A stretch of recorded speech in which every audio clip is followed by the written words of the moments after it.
Assalamualaikum warahmatullahi wabarakatuh. Saya rasa saya nggak akan memenuhi harapan teman-teman ya.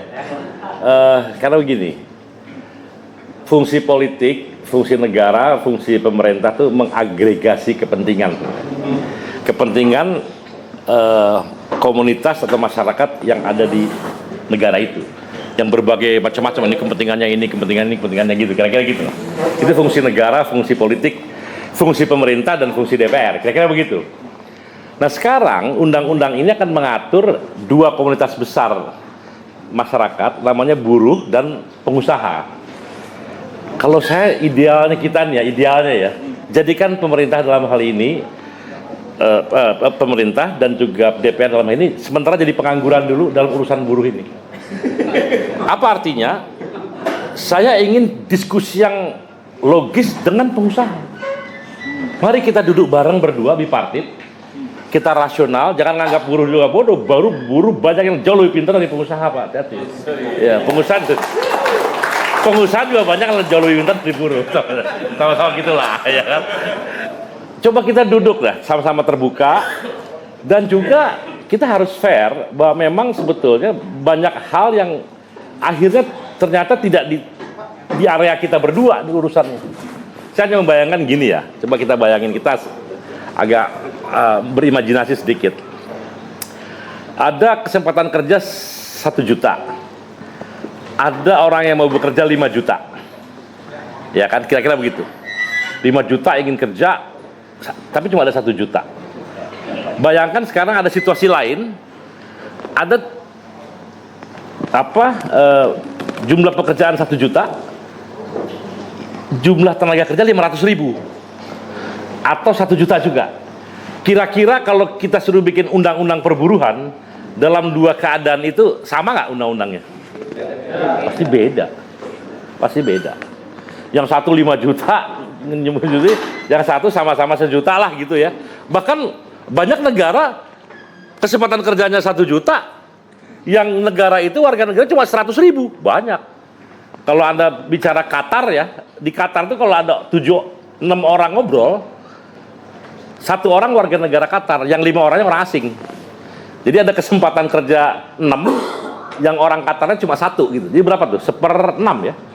Jadi kira-kira 1/6. Jadi kalau ada 6 juta kesempatan kerja, hanya 1 juta orang Qatar. Atau hanya ada 600.000 kesempatan kerja, orang Qatarnya cuma 100.000. Yang 500.000-nya orang asing. Kira-kira begitu. Kalau di Kuwait 4 kalinya kira-kira. Abu Dhabi apa sudah kira-kira begitulah. Di berbagai negara banyak. Di Jepang juga sekarang orang udah mulai frustrasi, dibutuh jutaan tenaga kerja dari luar negeri. Nah, situasi itu yang saya ingin sampaikan. Kita juga harus mendorong, kalau menurut saya ya, supaya negara ini bekerja keras. Pemerintah bekerja keras supaya situasi yang 5 juta sejuta ini jangan terjadi. Bener nggak? Betul ya? Yang kita harapkan negara harus kerja keras, pemerintah kerja keras, kurangi korupsi, kurangi bisnis yang nggak jelas negara seperti 10 tahun terakhir, ya kan? Sehingga bisa ada 5 juta yang ngelamar, ada 5 juta lapangan kerja, kira-kira begitu, betul lah gitu. Itu yang ideal sebetulnya.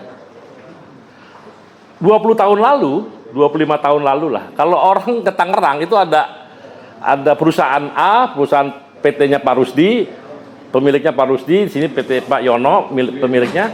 Di situ ditulis tuh pengumuman, ada bus datang dari daerah, gajinya 300.000 gitu. Wah, 300.000 nih, dia naikin tuh. Di sini 320.000. Orang milih gitu loh. Karena banyak lapangan pekerjaan pada waktu itu. Pada tahun 80-an Pak ya, 85 gitu. Nah, suasana seperti itu, kalau kita nggak salah ngurus negara, harusnya bisa. Tapi kita kelamaan bangsa ini salah urus gitu loh. Setuju ya? Salah urus. Korbannya kita kaum buruh gitu loh. Iya gitu loh ya kan. Nah jadi oke Pak, jadi kita tenang aja Pak Darwoto, ya kan? Ya kan? Kita, saya cuma menggambarkan situasi perburuan kita seperti itu sekarang. Maka kita harusnya juga Bapak tenggang rasa. Ayo kita pikirkan, sama-sama kita rubah situasi, tapi dalam perubahan ini perlindungan buat mereka jangan sampai terabaikan, gitu kira-kira gitu loh. kira-kira itu. Nah, nanti kita cari komprominya. Kan gitu Pak Rudi yang amat berhormat ya. Pak Ketua Umum GSBI ini. Pak dan Tuan Beng Wahidin, Presiden PPMI yang amat berhormat. Ini orang-orang hebat semua, pengeri nih Pak. Ngeri semua pokoknya teman-teman itu, ada SPTI, ada apa semua ini gawat. Ada Jack Linko saya dengar ya. Ada dari Jack Linko juga ini. Nah jadi kira-kira seperti itu. Nah beberapa poin ini yang sekarang sedang kita terus terang dari kaum buruh udah mulai Pak. Kita punya namanya Forum Urun Rembuk. Kira-kira ada 100 federasi dan 7 berapa konfederasi? Ada 107 federasi dan konfederasi. 7 konfederasi dan 100 federasi. Ini kita udah kumpul, udah bikin draftnya. Tapi itu subjek untuk didialogkan. Nah saya ingin dialognya itu ya dengan pengusaha yang paling utama. Kalau kita ketemu DPR sama pemerintah, kita suruh jadi tukang stempel aja. Setuju nggak begitu? Boleh dong. Dia mau ngapain lagi, malah mau bikin kacau. Kita serbu pemerintah kalau bikin kacau.